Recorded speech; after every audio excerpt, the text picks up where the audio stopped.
Abdul Razik, chemist. बिस्मिल्लाहिर्रहमानिर्रहीम। अस्सलाम वालेकुम रहमतुल्लाह। बच्चों, उम्मीद करता हूँ आप लोग खैरियत से होंगे। जैसा कि आप लोग जानते हैं, हम ऑनलाइन लेक्चर के अंदर केमिस्ट्री को डिस्कस कर रहे हैं। हमने according to new syllabus start किया हुआ है चैप्टर नंबर 3, जिसका टाइटल है केमिकल बॉन्डिंग। जी, आज के लेक्चर में हमने डिस्कस करना है केमिकल बॉन्डिंग क्या होता, टाइप्स उसकी, और उसके साथ हमने आयनिक बॉन्ड को आज फाइंड अप करना है। तो केमिकल बॉन्डिंग क्या होता है? The force of attraction between the atoms that holds them together in a substance. ये वो फोर्स ऑफ अट्रैक्शन होती है एटम्स के दरमियान जो उनको आपस में बॉन्डिंग रखती है, इनको जोड़े रखती है। उसको हम बोलते हैं केमिकल बॉन्ड या केमिकल बॉन्डिंग। इसकी टाइप्स को अगर देखें तो 4 तरह की बॉन्डिंग होती है: ionic bond, covalent bond, dative और कोऑर्डिनेट कोवेलेंट बॉन्ड, और उसके साथ ही metallic bond.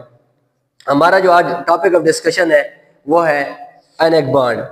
The type of bond which is form due to the complete transfer of electron from one atom to another atom. ऐसा bond जो कि बनता है एक एटम के इलेक्ट्रॉन ट्रांसफर करने से किसी दूसरे एटम की तरफ, तो बदले में जो बॉन्ड बनेगा उसको हम बोलते हैं आयनिक बॉन्ड। एग्जांपल में अगर हम देखें तो इसकी बेस्ट जो एग्जांपल है वो है सोडियम क्लोराइड, जिसका दूसरा नाम है कॉमन साल्ट या NaCl फार्मूला है। सोडियम 2 एटम मिलते, 2 क्लोरीन, एक क्लोरीन 1 मोल ऑफ क्लोरीन के साथ, क्लोरीन गैस के साथ, और साथ ही बनता 2 मोल ऑफ सोडियम क्लोराइड के।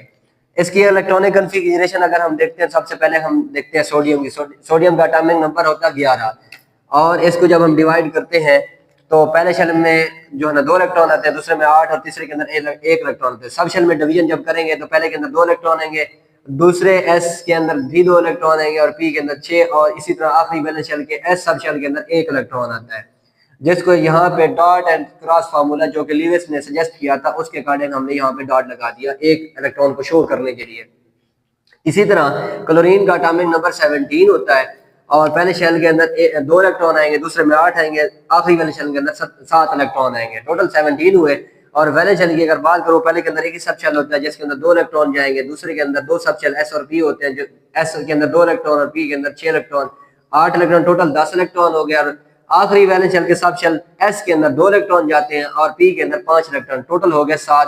तो वैलेंस शेल को यहाँ पे क्रॉस से दिखाया गया है लीविस की स्ट्रक्चर के अकॉर्डिंग, 7 इलेक्ट्रॉन जो कि इसके क्लोरीन के वैलेंस शेल के अंदर होते हैं। और इसी तरह सोडियम जो होता है उसके जो है ना वैलेंस शेल में 1 इलेक्ट्रॉन होता है, और ये इलेक्ट्रोपॉजिटिव होता है। जब भी कोई चीज इलेक्ट्रोपॉजिटिव होती है तो वो इलेक्ट्रॉन को देने की सलाहियत रखती है। जब इलेक्ट्रॉन देने की सलाहियत रखती है तो वो इलेक्ट्रॉन को लीव करेगी। अब बात ये है, सवाल ये है कि इलेक्ट्रॉन को ही क्यों ये लीव कर रहा है, इलेक्ट्रॉन को क्यों ही जो है ना डोनेट कर रहा है। उसके पीछे स्टेबिलिटी है, जो हमने लास्ट लेक्चर के अंदर डिस्कस किया है कि स्टेबिलिटी इलेक्ट्रॉन एटम्स हासिल करने के लिए जो इलेक्ट्रॉन को लूज या गेन करते हैं, शेयर करते हैं। अब इसके वैलेंस शेल के अंदर है 1 इलेक्ट्रॉन, अगर ये इलेक्ट्रॉन को लूज करता है तो बाकी बचते 8, ऑक्टेट रूल फॉलो करेंगे, और इसी तरह ये भी स्टेबल हो जाएगा, और इसके ऊपर जो चार्ज आएगा वो होगा पॉजिटिव चार्ज। सोडियम के ऊपर चार्ज कौन सा आएगा? पॉजिटिव।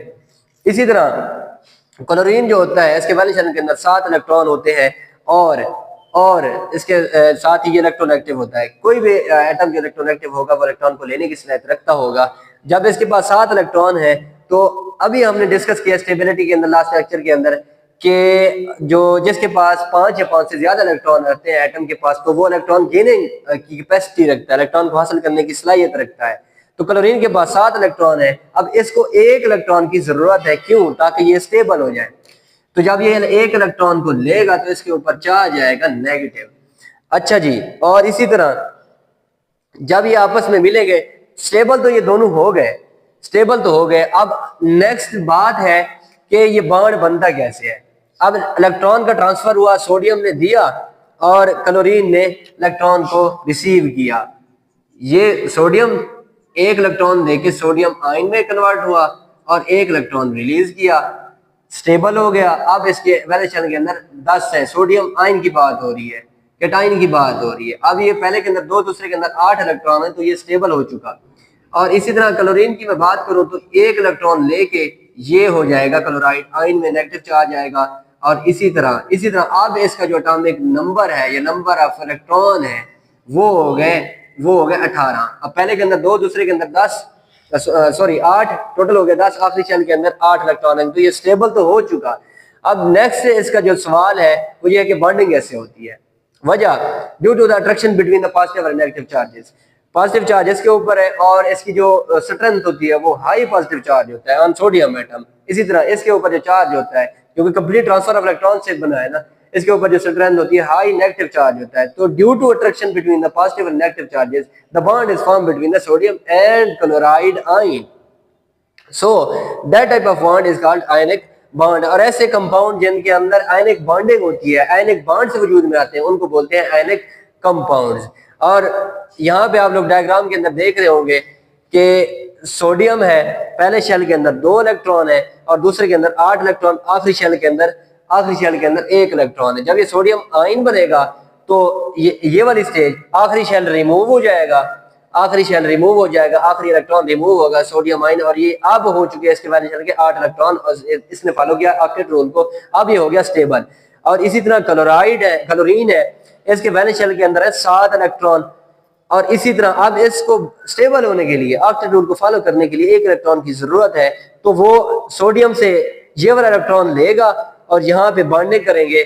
जब बॉन्डिंग करेंगे तो बदले में जो बॉन्ड बनेगा आयनिक बॉन्ड होगा। अब इसके पास भी 8 इलेक्ट्रॉन हो चुके हैं, और 8 इलेक्ट्रॉन रखने वाला जो भी एटम होता है वो ऑक्टेट रूल को फॉलो करता है और वो अकॉर्डिंग केमिकल बॉन्डिंग के रूल के हिसाब से वो स्टेबल होता है। तो आज के लेक्चर में बच्चों हमने डिस्कस किया है केमिकल बॉन्ड क्या होता है, उसकी टाइप्स, और इसके साथ ही हमने वाइंड अप किया आयनिक बॉन्ड। उम्मीद करता हूँ आप लोगों को समझ आ गई होगी। अगर इस मुताल्लिक कोई सवाल हो आप लोगों ने कमेंट्स में जरूर पूछना है। थैंक यू बच्चों, अल्लाह हाफिज।